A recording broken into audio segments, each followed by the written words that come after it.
and he came with a framework called the Savers. We talked about the first one, S, silence or meditation, right? Sitting in the seat as the observer of your mind, practicing being present in this moment, right? People say life is for living. All right, one can't live. We can only live right here, right now. We're not living when we're ruminating about the past or worrying about the future. So that's a practice in presence and a practice in observing your mind. Because we got incessant chatter of our brains all the time that are not supporting us. We have to become aware of that, and that's what meditation helps with a lot. Affirmations.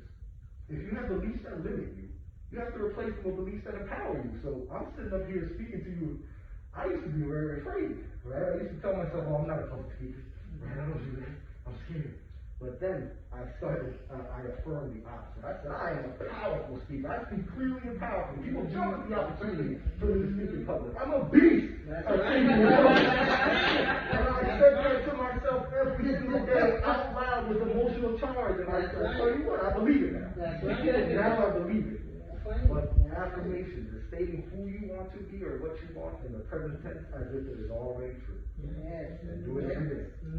Visualization. Most of us, a lot of us have fears and anxieties because we put ourselves in a mental and emotional state that we would be in if we failed. We imagine the worst case possible and then say, what if? Right? Do the opposite. Visualize you being 10 to 15 minutes after the successful completion of whatever it is you want to do. Put yourself in the mental and emotional state that you would be in if you succeeded, then that anxiety will fade. Right? Exercise. I believe the way you do one thing is the way you do everything. And this man named Rene Descartes came up with this mind-body dualism.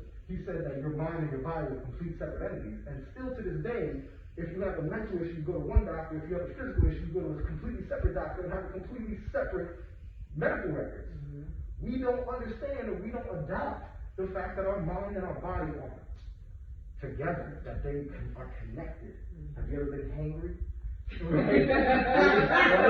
I've eaten a cracker and you're like, oh, I'm happy now. Your body has a huge effect on your mental state. Your mental state has a huge effect on your body.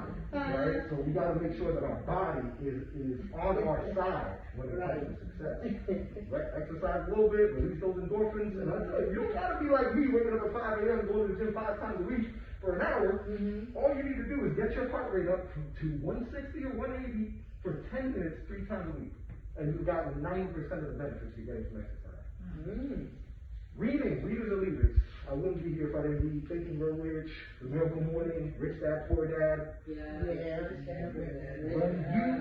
When you replace your entertainment with education, education is going to start to become more entertaining because you're going to see the value that it adds to your life. Read 10 pages a day, you've read 12 books a year. 10 pages a day, slight edge, little habits every day. And then scribing and journaling, because what cannot be measured cannot be improved upon. How am I going to measure my success? How am I going to measure how I'm getting better? So every week I'm doing my weekly reflection. How many times did I go to the gym? How many times did I make calls? How many measure my success so that I can move on? Right? The miracle morning.